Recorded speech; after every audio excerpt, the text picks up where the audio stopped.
भारत की राजधानी दिल्ली एक ऐतिहासिक और सांस्कृतिक धरोहरों से समृद्ध शहर है। यह हर साल अनेक धार्मिक और सांस्कृतिक आयोजनों का साक्षी बनता है। इन्हीं में से एक महत्वपूर्ण आयोजन है भगवान जगन्नाथ की रथ यात्रा। जिस प्रकार पुरी में भगवान जगन्नाथ की रथ यात्रा धूमधाम से निकाली जाती है, दिल्ली के पुरानी दिल्ली में स्थित प्राचीन भगवान जगन्नाथ मंदिर, जहां पिछले 300 सालों से रथ यात्रा का आयोजन होता आ रहा है, वहीं दिल्ली के अलग अलग इलाकों में भी बीते कई सालों से इस रथ यात्रा का आयोजन होता आ रहा है। दिल्ली के करोल बाग में मौजूद देवनगर सरकारी कॉलोनी में रहने वाले लोगों के द्वारा लगातार तीसरी साल भगवान जगन्नाथ की भव्य रथ यात्रा का आयोजन किया गया। देवनगर स्थित CPWD की यह सरकारी कॉलोनी अपने आप में एक छोटा भारत का प्रतिनिधित्व करती है और यहाँ पर हर राज्य के लोग रहते हैं।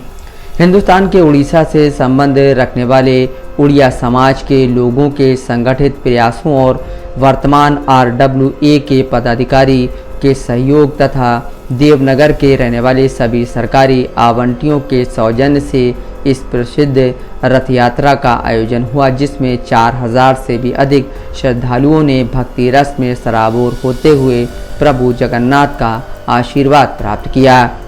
इस रथ यात्रा की गरिमा भारत के महालेखा नियंत्रक और जम्मू कश्मीर के पूर्व राज्यपाल गिरीश चंद्र मुर्मू पनहारा अर्थात मार्ग की झाड़ू बुखार कर भगवान की रथ यात्रा का शुभारंभ किया। इसके अलावा इस कार्यक्रम की शोभा राज्यसभा के सांसद अमर पटनायक और करोल बाग सीट से विधायक रवि विशेष और इसी क्षेत्र की पार्षद उर्मिला महेंद्र गौतम ने भाग लेकर बढ़ाई।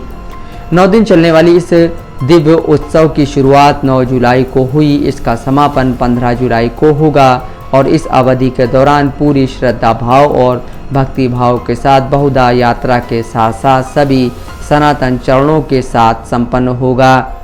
इस कार्यक्रम को सफल बनाने में अनिल पटनायक, बी मिश्रा, प्रसन्न नंदा, प्रशांत बेहरा, संतोष शाह, सुनील बेहरा, सुमंत सारंगी, माधव मिश्रा, श्रेवल, विनय लोंदे, असीम भट्टाचार्य, कुलदीप, पंकज, सुधीर, RWA के प्रेसिडेंट राकेश और उनकी पूरी टीम ने विशेष कोशिश करके इस कार्यक्रम के सफल आयोजन में अपनी भूमिका को अंजाम दिया और देवनगर के सांस्कृतिक परिप्रेक्ष्य को और विस्तृत किया। मोन्टू राजा, दस्तक लाइव न्यूज़, दिल्ली।